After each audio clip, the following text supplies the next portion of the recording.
वासी हमारा ओ भोला सब दुख काटो मारा।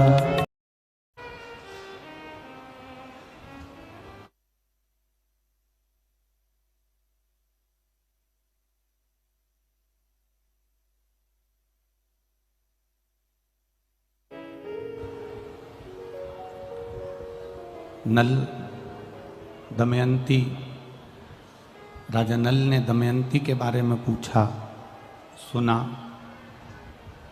और दमयंती ने राजा नल के बारे में सुना।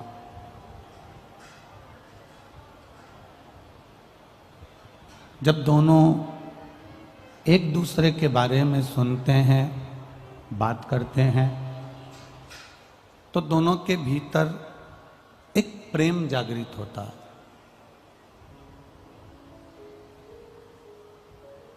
और दोनों के भीतर जब एक प्रेम जागृत हो जाता है, करुणा, एक वात्सल्यता, एक स्नेह जागृत हो जाता है, तो राजा नल दमयंती को प्राप्त कर लेते हैं और दमयंती राजा नल को प्राप्त कर लेती है। बस मेरे राम जी महाराज ने शबरी अम्बा को भी यही कहा है। मेरे राम जी ने शबरी अम्बा को भी यही कहा, और मेरे राम जी शबरी अम्बा से ये कहते हैं कि प्रथम भगति संतन कर संगा। अब ठीक है, मना करिए कुछ। प्रथम भगति संतन कर संगा। शबरी अगर संतों का सानिध्य करेगी, सत्संग करेगी, संतों के बीच में बैठोगे, भगवान की चर्चा करोगे, भगवान की भक्ति करोगे, तो ये निश्चित है उसकी कथा सुन सुनकर, उसकी कथा का स्मरण कर कर कर, उसका भजन कर कर के, भगवान की भक्ति कर कर के हम उसके करीब पहुंच सकते हैं, हम उसके नजदीक पहुंच सकते हैं। तो प्रथम भक्ति सत्संग कर संगा। अगर आपने सत्संग किया है, बैठकर कथा सुन रहे हो, टीवी के कने बैठकर, टीवी के सम्मुख बैठकर, मोबाइल पर या इस कथा पंडाल में बैठकर आपने कथा का रसतत्व ग्रहण किया है, तो उसका फल ये होता है कि शबरी ने सत्संग किया तो उसे राम जी का दर्शन हुआ, और आप भी शिव जी का सत्संग कर रहे हो तो एक दिन शंकर भगवान का दर्शन आपको भी जरूर होगा, ये निश्चित है।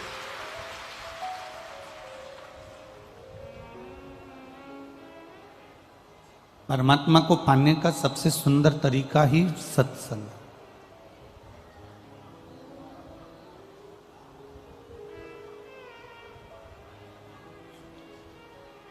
भगवान ने जब मृत्युलोक में भेजा, पृथ्वी पर जब हमारा जन्म हुआ, मृत्युलोक में जब परमात्मा ने भेजा तो बड़ा सोच समझ कर भेजा,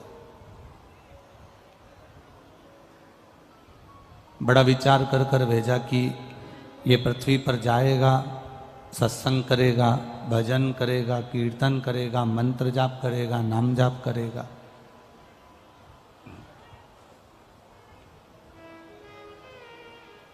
कितना समझाकर, कितना बोलकर हमें नीचे भेजा गया था। उसके बाद भी हम वहां से तो बोलकर आए थे कि हम भजन करेंगे, भजन करेंगे, भजन करेंगे, पर यहाँ आने के बाद हम फिर वापिस वही भोजन में लग गए और भजन हमारा गायब हो गया।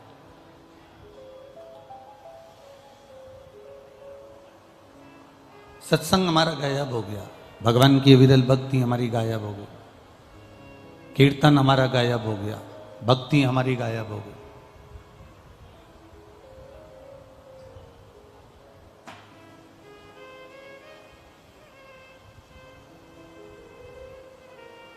कल किसी ने एक प्रश्न लिखकर भेजा था सीहोर ऑफिस में व्हाट्सएप पर कि गुरुजी से पूछना कि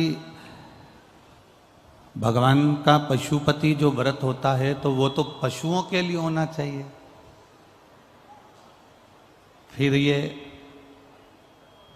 मनुष्य पशुपति व्रत क्यों कर रहे हैं?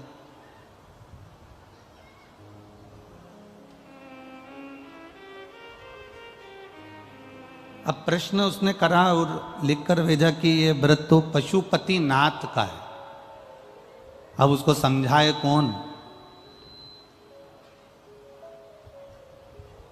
चींटी में चींटी के गुण होते हैं, चींटे में चींटे के गुण होते हैं, झिंगुर में झिंगुर के गुण होते हैं, जुए में जुए के गुण होते हैं, चूहे में चूहे के गुण होते हैं, सांप में सांप के गुण होते हैं, शेर में शेर के गुण होते हैं, बिच्छू में बिच्छू के गुण होते हैं, हाथी में हाथी के गुण होते हैं, हिरण में हिरण के गुण होते हैं, गाय में गाय के गुण होते हैं, भैंस में भैंस के गुण होते हैं। पर एक मनुष्य ऐसा है, इसमें सबके गुण होते हैं।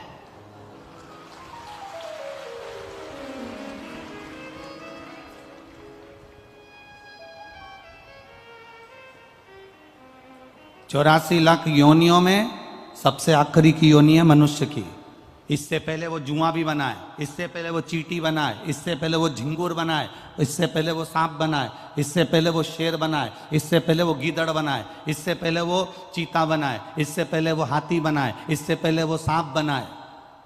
ये सारे गुण उस योनि से छूट तो गया और मनुष्य बन गया, पर मनुष्य में आज तक जो 84 लाख योनियां काट के आया है, पूरी 84 लाख योनि के एक एक गुण इसके अंदर आज भी भरे हैं।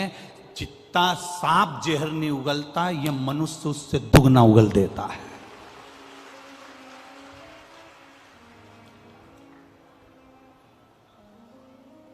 जितना शेर नहीं खाता, उतना ये मनुष्य दुनिया का प्रॉपर्टी, धन दौलत, दूसरे का पड़ा हुआ मोबाइल मिल जाए, अंगूठी मिल जाए, चेन मिल जाए, सामान मिल जाए, पूरा खा जाता है। किसकी बात कर रहे हो? जिसने प्रश्न किया उसने कहा कि पशुपति व्रत तो केवल पशुओं के लिए होता है। तो अश्व महापुराण की कथा कहती है 84 लाख योनियां काटते काटते मनुष्य की योनि में आए हो, और मनुष्य की योनि में ये सारे गुण जितने जीव जंतु के हैं, पशुओं के हैं, पक्षियों के हैं, ये सारे गुण तुम्हारे अंदर भरे हुए हैं। इसलिए पशुपति नाथ का व्रत जब मनुष्य करता है तो उसके पूर्व की जितनी योनियां निकली हैं, उसके गुण जो इसके अंदर भरे हुए हैं, वो गुण इसके समाप्त होते हैं और भगवान फिर इसका हाथ पकड़कर इसका कल्याण कर देता है। कई लोग कहते हैं ये सियोर वाले महाराज का निकाला हुआ व्रत है, हमने शिव पुराण पढ़ ली, हमने इतनी सारी पुराण पढ़ ली, हमको कहीं से पशुपति व्रत नहीं मिला, ये तो सियोर वाले ने निकाल दिया ना जाने कहां से। ईमानदारी की बात बोलना, इतने सारे पंडाल में लोग बैठे और इतने लोग आस्था चैनल पर सुन रहे हैं, इतने लोग फेसबुक यूट्यूब पर सुन रहे हैं, इतने सारे लोग मोबाइल पर सुन रहे हैं, ऐसा कोई व्यक्ति नहीं होगा जिसने पशुपति व्रत नहीं करा होगा, और ऐसा कोई व्यक्ति नहीं होगा जिसने पशुपति व्रत करा और भोलेनाथ ने सुना नहीं होगा। सबकी सुनी, तब लोग कर रहे हैं। ये उसके भीतर की जो पशुता है, उसके भीतर में जो पूर्व में जो कर्म कर कर आया है, 84 लाख योनियां काटते काटते काटते काटते जो मनुष्य की देह में आया है, और पूर्व का जो गुण उसके अंदर भरा हुआ था, ये व्रत करने से वो उसके पुराने गुण अवगुण सारे के सारे समाप्त होते चले गए, और उसने भगवान शंकर की भक्ति कर कर शिव जी ने उसका हाथ पकड़ लिया और उसका कल्याण मेरे भोलेनाथ ने कर दिया। ये शिव की कृपा से हुआ।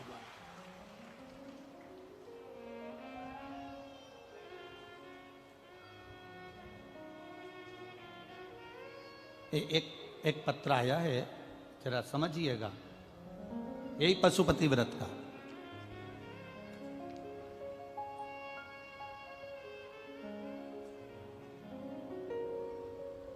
मेरा नाम रेखा पांडे है और मेरे पति का नाम मनोज कुमार पांडे है। ग्राम लुलटपुर, पोस्ट केथोली, जिला मैनपुरी। लुलटपुर है ये, ग्राम लुकटपुर है कि लुलटपुर है, पोस्ट केथोली, जिला मैनपुरी से आई हूं। कहीं बैठी हैं? कहीं बैठी हो तो हाथ हिला सकती हैं। अगर कहीं बैठी हो तो दोनों हाथ ऐसे एक बार हिला दें तो दिख जाएंगे। मेरा नाम रेखा पांडे, मेरे पति का नाम मनोज कुमार पांडे। पत्र आप टीवी पर भी पढ़ सकते हो, एलईडी पर पढ़ सकते हो, मोबाइल पर पढ़ सकते हो। मैनपुरी से आई हूं, लुलटपुरा, पोस्ट केंथोली, जिला मैनपुरी से हूं। मेरे स्तन कैंसर की गठान हो गई थी, जिसका डॉक्टर बोले कि इसका ऑपरेशन करना पड़ेगा। जब चेस्ट का कैंसर हो गया, ऑपरेशन की तारीख दे दी। लखनऊ में मेरा मेडिकल हॉस्पिटल में ऑपरेशन कराया गया। ऑपरेशन होने के बाद भी वो कैंसर समाप्त नहीं हुआ, दोबारा से फिर हो गया।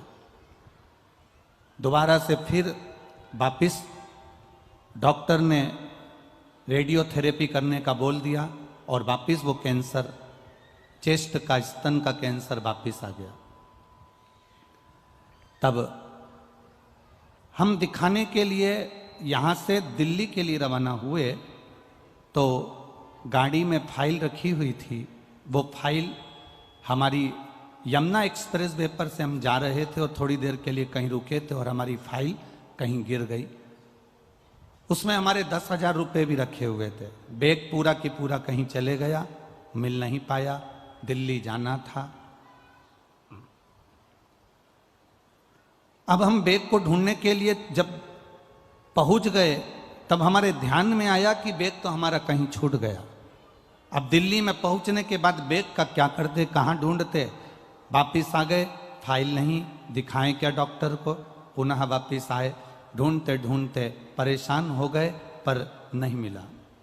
तब मैंने बाबा भोलेनाथ जी से कहा कि आपका पशुपति व्रत करा है, फाइल भी मिलना चाहिए, पैसे भी मिलना चाहिए, हम दिखाने जा रहे थे, आपने मेरी फाइल क्यों ले ली? बाबा, हम क्या वर्णन करें? गाड़ी के अंदर ही एक शुकलाल नाम का व्यक्ति का फोन आया, जिसका फोन, शुकलाल नाम का व्यक्ति का फोन था, जो महाराष्ट्र से था। उस व्यक्ति ने हमको फोन कर कर बोला कि आपका एक बैग मिला है जिसमें आपकी फाइल है, आपके 10,000 रुपये रखे हुए हैं और कुछ रिपोर्टें रखी हुई है। ये फाइल, ये बैग हम आपको दे देते हैं। वो शुकलाल व्यक्ति से हमारा मिलना हुआ। उसने हमें दूसरे हॉस्पिटल में जांच कराई और जांच कराई तो बाबा की ऐसी कृपा हुई कि मेरा कैंसर समाप्त हो गया। मैं बाबा को प्रणाम करने के लिए। अब वो फाइल किसने ली, वो शुकलाल कौन था, ये नहीं मालूम, पर बाबा ने मेरी फाइल लेकर मेरे कैंसर को समाप्त कर दिया। मैं बाबा को यहाँ निवेदन करने के लिए, प्रणाम करने के लिए आया हूं। ये शिव तत्व, योग घड़ी, एक भरोसा, एक विश्वास, एक तुम्हारी दृढ़ता, तुम्हारा किया गया सत्संग जो तुम कर रहे हो,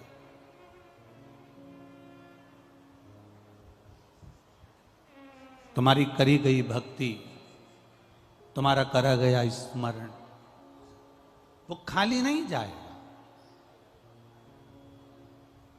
शास्त्र कह रहा है कि तुमने जो सत्संग किया है, तुमने जो भजन किया है, तुमने जो कीर्तन किया है, तुमने जो मंत्र जाप किया है, वो तुम्हारा साधारण नहीं है। वो तुम्हारा साधारण नहीं है। उस मंत्र जाप का बल, वो बार बार गिर जाएगा, रहने दो, उठा के एक साइड रख दो उसको। तुम्हारे मंत्र जाप का बल, तुम्हारा स्मरण, तुम्हारी भक्ति, तुम्हारा विश्वास, तुम्हारी दृढ़ता तुम्हें परमात्मा के करीब लेकर जाती है।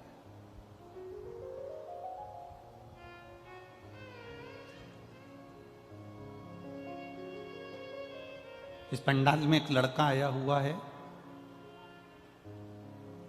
मथुरा के नजदीक का। वो उसने कोई कंपटीशन एग्जाम दिया था और उस कंपटीशन एग्जाम को देने के बाद में वो बच्चा बाबा से विनती कर कर गया था अलवर में कि बाबा बस आप कृपा करना तो मेरी नौकरी लग जाएगी और वो बच्चा कहीं पर बैठा हुआ हो तो हाथ हिला सकता है। उस अलवर में कथा के पंडाल में प्रार्थना कर कर गया था और कहकर गया था, सियोर वाला महाराज बोलता है 3 महीने में तू सुनता है, पर मेरा रिजल्ट जल्दी आने वाला है, संभाल तू लेना। और बाबा ने उसको नौकरी दी है, बाबा ने सरकारी नौकरी उसको प्रदान करी। ये शिव तत्व है, ये ओघड़ी है, वो त्रिकालदर्शी कैलाशी अविनाशी, ये उसी का स्मरण है हमारा।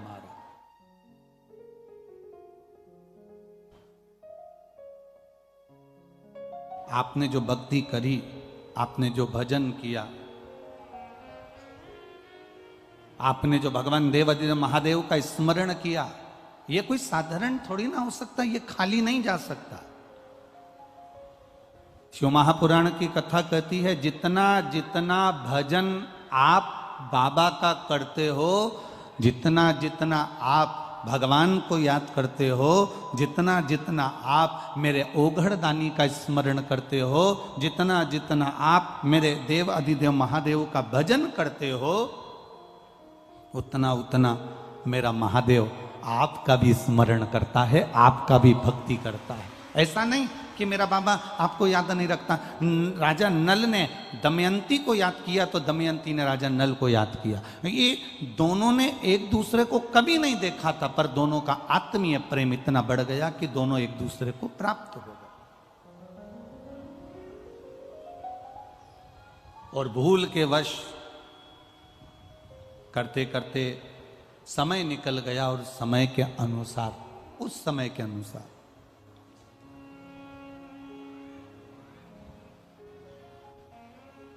कल आपको कथा में कहा था, अधिक मास की अमावस्या मतलब अधिक मास विराम हुआ, श्रावण का महीना वापिस लगा।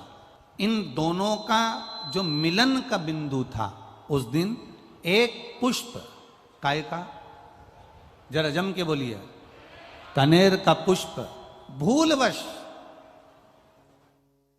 अनायास अचानक वो पुष्प शिव पर समर्पित हो गया।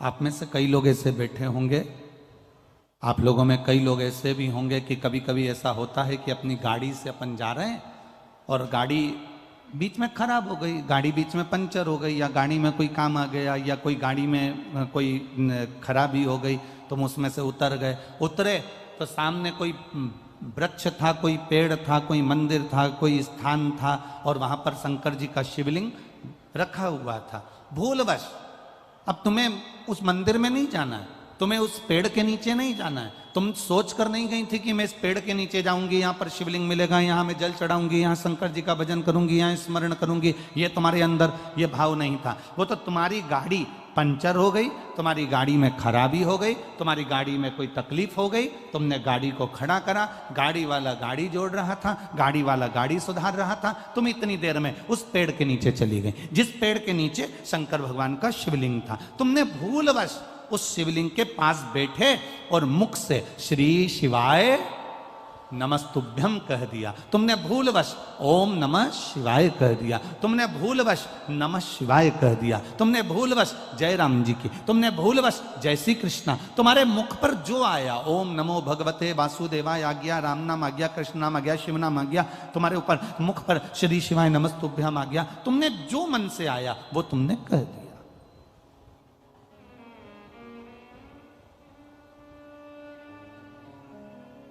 अब तुम गए तो नहीं थे उस मंदिर में जाने के लिए, तुमने सोचा ही नहीं था, तुमने उस होटले पर बैठने का भी मन में नहीं विचार करा था, तुमने वहां नमन करने का भी विचार नहीं करा था, तुमने वहां पहुंचने का भी विचार नहीं करा था, पर अनायास तुम वहां पहुंच गए और तुमने वहां शीश नवा दिया, प्रणाम कर लिया, नमन कर लिया, नमः शिवाय कह लिया, ओम नमः शिवाय कह लिया, श्री शिवाय नमस्तुभ्यम कह लिया। तो तुमने तो कह लिया, पर इसका जो पुण्य है वो तुम्हारे खाते में जुड़ गया।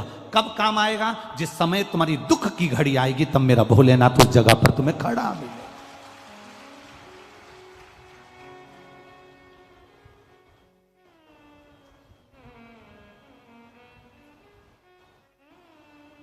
ये कितने लोग यहाँ पर रात रात भर लोग पंडाल के अंदर सोते हैं, पड़े रहते हैं, भजन करते हैं, कीर्तन करते हैं। मैनपुरी वाले आए हो कि नहीं आए? रात को कभी दर्शन करने आए आप लोग? आए हो रात को दर्शन करने के लिए? आनंद आता है ना? रात्रि के समय सब भगवान की ढोलक मंजीरा पीट पीट के भक्ति करते हैं। और दानदाता भामाशाह मैनपुरी के जो दानी है वो दोनों हाथों से इनको कोई केसर का दूध, कोई हलवा, कोई पूड़ी रात को भी आकर इनको बांट कर जाते हैं। तो वो एक दर्शनीय होता, उसका दर्शन जरूर करिएगा। मैनपुरी वालों से कहूंगा, नवयुवक बेटा बेटियों से कहूंगा, छोटे छोटे बच्चों से कहूंगा, बुजुर्गों से कहूंगा, अगर ये दर्शन नहीं कर पाए तो समझ लेना कि बाद में पछताओगे कि हमारे गांव में हीरा आया था और हम बटोर नहीं पाए, ये हमारे नगर में हीरा आया और हम देख नहीं पाए। तो कभी रात्रि के समय पर आकर एक चक्कर लगा कर जाना। रात्रि के 10 बजे, 11 बजे, 12 बजे, 1 बजे, तुम्हारी मर्जी पड़े उतनी बजे आना। रात्रि भर यहाँ पर सोने वाले भक्त भगवान की अविरल भक्ति में डूबे रहते हैं, भगवान के भजन में डूबे रहते हैं। लोग कहते हैं कि गुरुजी इस भूमि का प्रताप क्या हो जाता है? मिट्टी आप कहते हो कि सिर पर लगा कर जाना, इस मिट्टी में ऐसा क्या आ जाता है? हमने कहा मिट्टी में केवल इनके भक्ति का बल, भजन का बल, स्मरण का बल, सत्संग का बल बढ़ जाता है। रात दिन शंकर के नाम का नाम, रात दिन भगवान की भक्ति करना, भूमि भी सिद्ध हो जाती है। जब हमारे शरीर से ये रज लगती है तो ना जाने कितने रोगों को समाप्त कर देती है और हमारे जीवन का कल्याण कर देती है।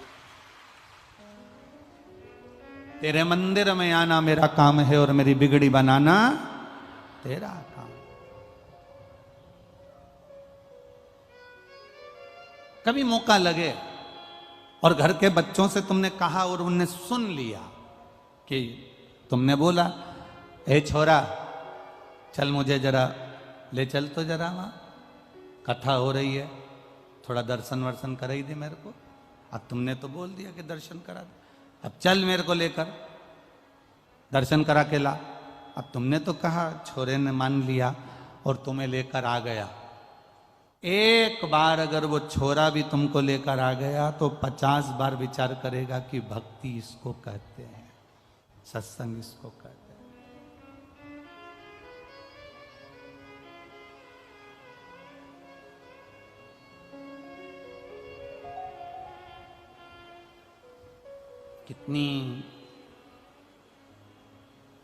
कितनी मेहनत करना पड़ती है लोगों को। यहाँ तो बहुत सारे लोग बैठे हैं, हम क्या कहें। एक राजनेता भी होता है ना, तो उसको जब बहुत सारी भीड़ इकट्ठी करना पड़ती है तो कजन कितना खर्च करना पड़ता है, कजन कितना। एक शोभा यात्रा भी निकालना पड़ती है तो साड़ियाँ देना पड़ती है, हंडा देना पड़ता है, कलश देना पड़ता है, ये देना पड़ता है, वो देना पड़ता है, गाड़ी लेने भेजो, छोड़ने भेजो, खाना खिलाओ, ये करो वो करो। पर ये शंकर के जो अड़भंगे भक्त हैं, इनके दरवाजे पर कोई चावल देकर नहीं आया, इनके दरवाजे पर कोई निमंत्रण देकर नहीं आया। ये अड़भंगे हैं, अड़भंगे, ये चले आप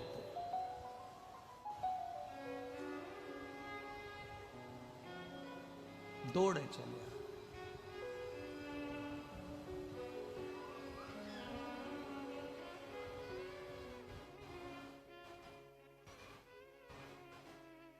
और मेरे बाबा तेरा सहारा है, मेरे बाबा तेरा सहारा है, मेरी नैया का तू किनारा है, मेरी नैया का तू किनारा है। ये अड़भंगे भक्त हैं, इनको बुलाने की जरूरत नहीं पड़ती, इनको निमंत्रण देने की जरूरत नहीं पड़ती है, ये आ जाते हैं दौड़कर। बस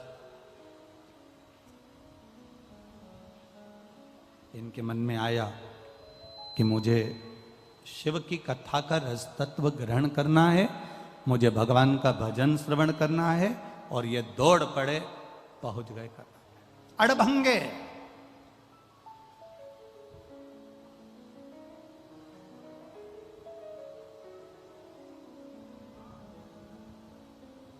शिव कथा कह रही है, भगवान शंकर का संवाद कह रहा है। राजा नल दमयंती वापिस मिल गए। एक पुष्प कनेर का सावन अधिक मास के संजोग में चढ़ा दिया। हाथ में जो जल 2 पात्र का रखा हुआ था, वो जल देवादिदेव महादेव को समर्पित कर दिया। वो जल देवादिदेव महादेव को दे दिया।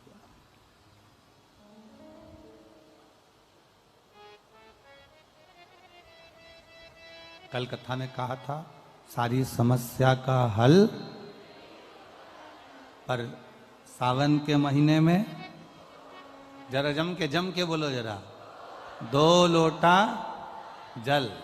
घर से निकलते समय एक के ऊपर एक, और मंदिर में पहुंचने से पहले दोनों हाथों में जैसे लड्डू होता है, ऐसा भरा हुआ जल का पात्र। हे बाबा, तेरे ऊपर जब ये समर्पित हो और 2 हाथों से हम आपको जल समर्पित कर रहे हैं, आप हजारों हाथों से हमारा भंडार भर देना। ऐसी कृपा आपकी बनी रहे, ऐसी दया आपकी बनी।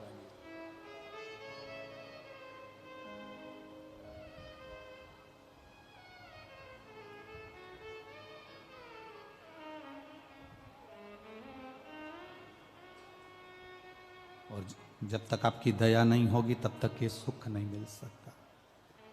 जब तक आपकी कृपा नहीं होगी तब तक ये आनंद नहीं मिल सकता। पर कभी कभी ऐसा होता है, इतनी ठोकर खाने के बाद भी अगर आपको वापिस राज सत्ता मिल गई, ये वैभव मिल गया है, तो निवेदन है कि अहमता में ना फूलें। कभी कभी कुर्सी का पद, सत्ता का पद, प्रतिष्ठा का पद, वैभव का पद, आतिथ्य का पद, ये कहीं हमको अहमता प्रदान कर देता है।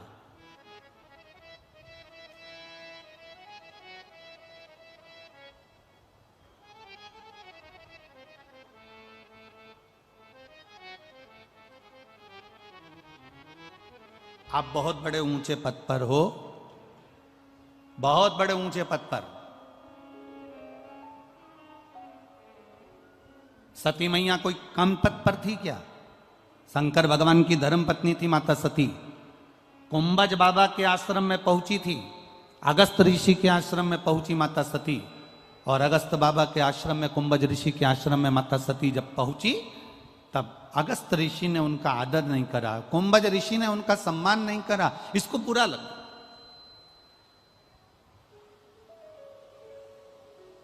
इसको बुरा लगा कि बताऊं, मैं यहाँ कथा सुनने के लिए आई हूँ, मैं यहाँ पर पहुंची हूँ, अगस्त बाबा के यहाँ पर मैं आई हूँ, कम से कम इनको मेरा आदर करना था, बैठने के लिए आसन देना था, सत्कार करना था। शंकर भगवान ने कुंभज ऋषि को प्रणाम करा, शंकर भगवान ने अगस्त ऋषि को नमन करा, पर सती मैया ने ना अगस्त ऋषि को प्रणाम करा, ना सम्मान करा, ना आदर दिया। कुंभज ऋषि तो अपनी भक्ति में लगे हुए थे, नेत्र बंद कर कर भगवान का भजन कर रहे थे, पर प्रणाम करना था माता सती को, पर सती ने आदर नहीं करा। बल्कि सती ने शिवजी से कहा कि अपन जहां जाते थे, नारायण के घर गए, उनने अपन को आसन दिया, इंद्र के घर गए, उन्होंने अपन को आसन दिया, ब्रह्मा जी के घर गए, उन्होंने अपन को आसन दिया,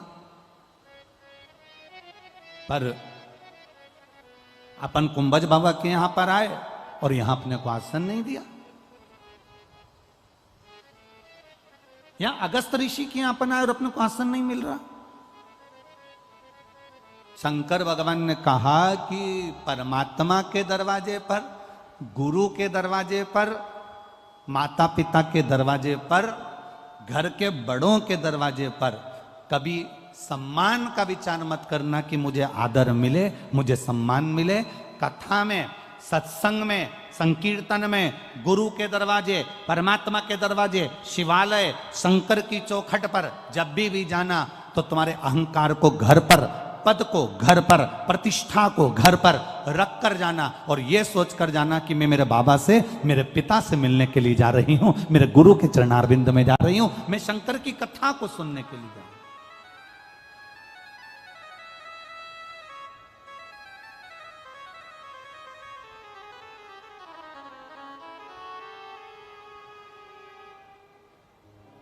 कभी कभी एक अनुभव वाली बात कर देते हैं। कभी आप बहुत ऊंचे ओहदे पर हो ना, और अगर कथा में पहुंच भी रहे हो ना, और अगर मान लो कहीं जगह नहीं मिली हो, तुम किसी को ऊपर नाराज मत होना, बल्कि उनसे कहना भैया मेरे को कुर्सी और सोफा मत दो, मुझे नीचे बिठा दो। कारण उसके सामने बस एक बार में पहुंच जाऊं, बाकी की कुर्सी और सोफा दिलाना तो उसके हाथ में है, वो कौन सी कुर्सी दिला देता। आपसे निवेदन है, केवल मैं कथा में आऊं तो मुझे एक बार उसके चरणों में ले जाकर बिठा दो, बस एक बार उसके चरण तक पहुंच जाओ।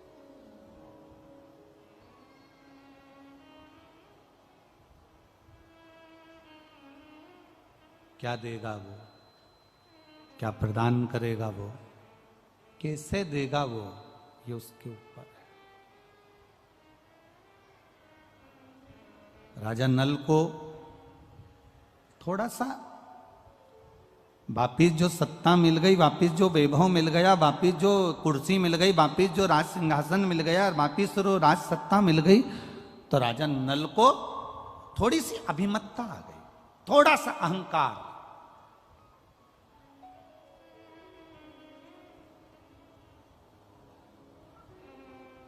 और ये अहंकार टूटता वही है जहां भगवान शंकर का भक्त होता है या शिव की स्तुति कहीं हो रही हो, ये अभिमान टूटता वही है।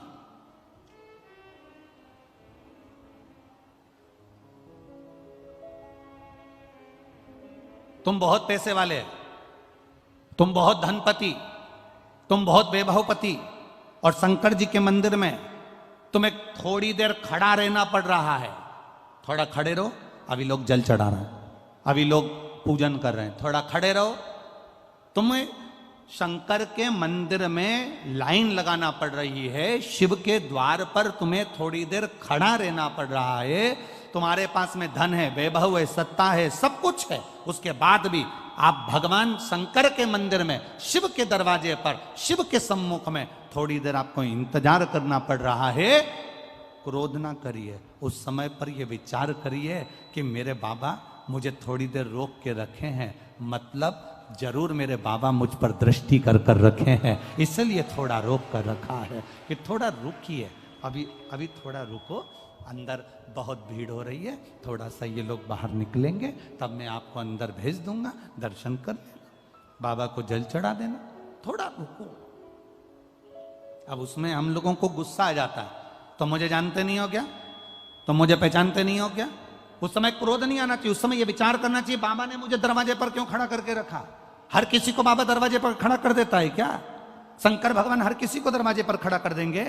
भगवान नारायण के दरवाजे के द्वारपाल हैं जय और विजय, जय विजय चले जाते हैं तो दूसरे खड़े हो जाते हैं। ब्रह्मा जी के दरवाजे के द्वारपाल चले जाते हैं तो दूसरे खड़े हो जाते हैं। पर शंकर भगवान के दरवाजे का जो द्वारपाल है, भगवान शिव कहते हैं मेरे दरवाजे का द्वारपाल मणिभद्र, वीरभद्र, इनको मैं जब खड़ा करता हूं और अगर ये कहीं चले जाते हैं तो मैं किसी और को खड़ा नहीं करता, शिव जी कहते हैं मैं उसको खड़ा करता हूं जिस पर मुझे कृपा की दृष्टि करना होती है, उसको दरवाजे पर खड़ा करता हूं।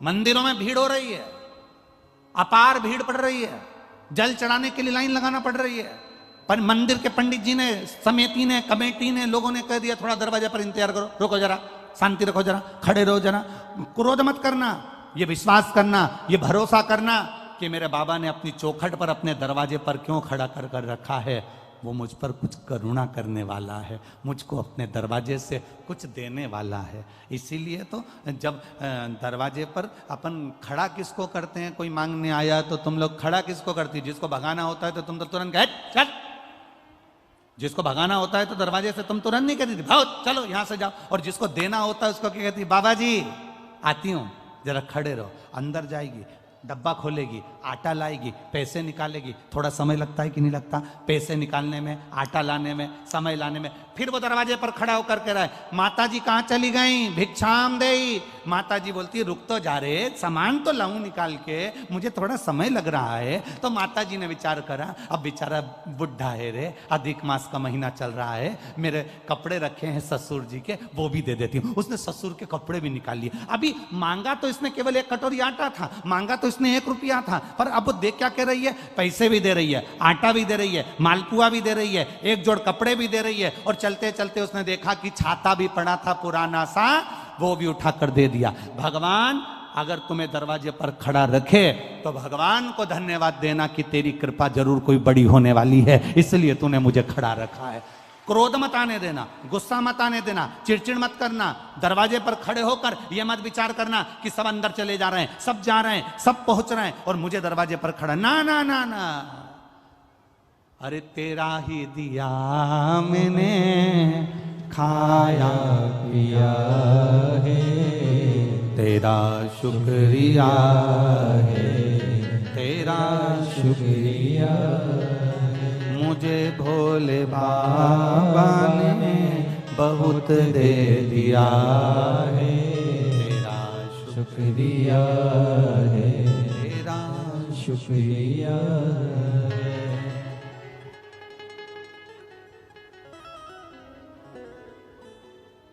कभी कभी परीक्षा लेता है शिव, बहुत परीक्षा लेता।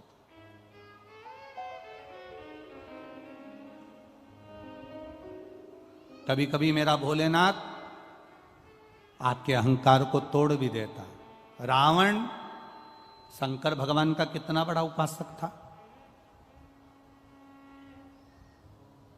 लंकाधिपति रावण शिव जी का इतना बड़ा उपासक था कि शंकर जी को गोदी में उठाकर लंका लेकर जा रहा था।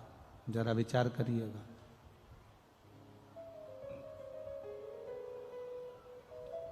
गोदी में लेकर लंका जा रहा,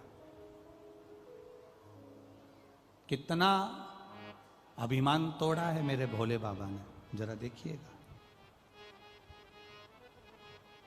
राजा दशरथ का जन्म नहीं हुआ था और राजा दशरथ का जन्म नहीं हुआ, राजा अज दशरथ जी के पिता,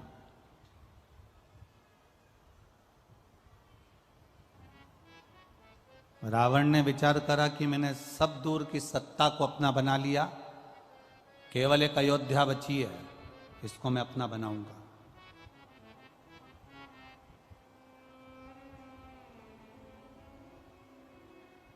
यह अयोध्या का राज्य मेरा होना चाहिए। रावण अयोध्या के राज्य को अपना बनाना चाहता था। यह अयोध्या मेरी होना चाहिए। इंद्रलोक मेरा हो गया, देवलोक मेरा हो गया, सारा मृत्युलोक के जितने राज्य हैं सब मेरे हैं। केवल एक अयोध्या थी जो लंका के राजा रावण की नहीं थी।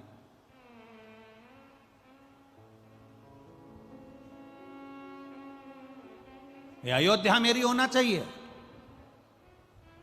ये लंका के राजा रावण ने अपने मन में एक संकल्प लेकर अयोध्या को जीतने के लिए और अयोध्या के राजा अज को, दशरथ जी के पिता राजा अज को ललकारने के लिए लंका का राजा रावण पहुंच गया अयोध्या। और अयोध्या में जैसे ही रावण पहुंचा, सब डर के मारे पीछे हट गए कि लंका का राजा रावण आया, जिसका पूरा शासन चल रहा है, देवलोक में जिसका शासन हो गया, इंद्रलोक जिसका हो गया, सारे ग्रह जिसके अनुकूल हो गए, सबका बंधन बना कर रखा है, वो लंका का राजा रावण अयोध्या में आया। सब भागे। रावण गया और रावण ने जाकर अयोध्या के राजा अज को ललकारने का प्रयास किया। द्वारपालों से पूछा बताओ राजा अज कहाँ है? तो कहा राजा अज शंकर जी के पूजन कर रहे हैं। शिव का पूजन। अयोध्या का राजा भी शंकर की आराधना करता है, शिव की आराधना। हां, द्वारपालों ने कहा हमारे राजा आज शिव जी के पूजन में लीन है, उनका नियम है वो शंकर भगवान को प्रतिदिन 10 पुष्प शंकर को समर्पित करते हैं। कितने पुष्प? जम के बोलिए जरा। ओम नमः शिवाय।